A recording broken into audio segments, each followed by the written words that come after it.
தமிழ்நாடு அரசு போக்குவரத்து கழகத்திலிருந்து காலி பணியிடங்கள் நிரப்புவது குறித்த அறிவிப்பு வெளியிடப்பட்டிருக்கு. இது குறித்து அமைச்சர் அவர்கள் அபிஷியலா என்ன அனௌன்ஸ்மெண்ட் கொடுத்திருக்காங்க அப்படிங்கறத டீடைலா பார்க்கலாம்.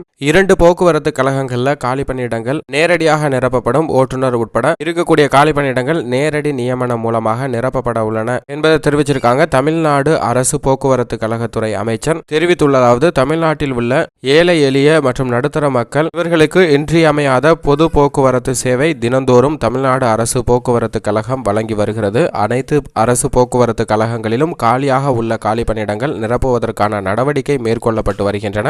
அரசு விரைவு போக்குவரத்து கழகம் தமிழ்நாடு லிமிடெடில் 685 ஓட்டுநர் நடத்துனர் பணியிடங்களுக்கான காலி பணியிடங்கள் உள்ளன மற்றும் தமிழ்நாடு அரசு போக்குவரத்து கழகம் கும்பகோணம் லிமிடெடில் 122 காலி பணியிடங்கள் உள்ளன. இந்த காலி பணியிடங்கள் நேரடியான நியமனம் மூலம், அதாவது வேலைவாய்ப்பு அலுவலகம் மற்றும் செய்தித்தாள் விளம்பரம் செய்து நிரப்பப்பட அரசாணையானது வெளியிடப்பட்டுள்ளது.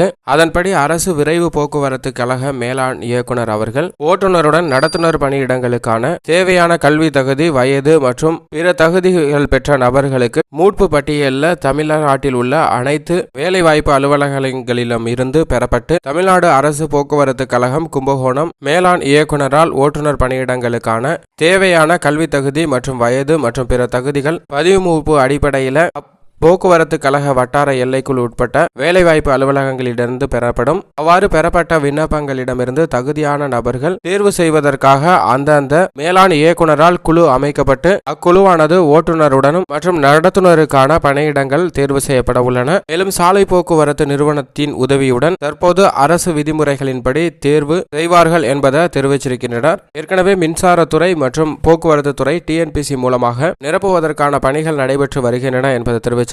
தற்போது அரசு போக்குவரத்து கழகத்திலிருந்து 2 போக்குவரத்து கழகங்களில் நேரடியாக பணி நியமனம் வழங்கப்படும் என்ற அறிவிப்பானது வெளியிடப்பட்டிருக்கிறது.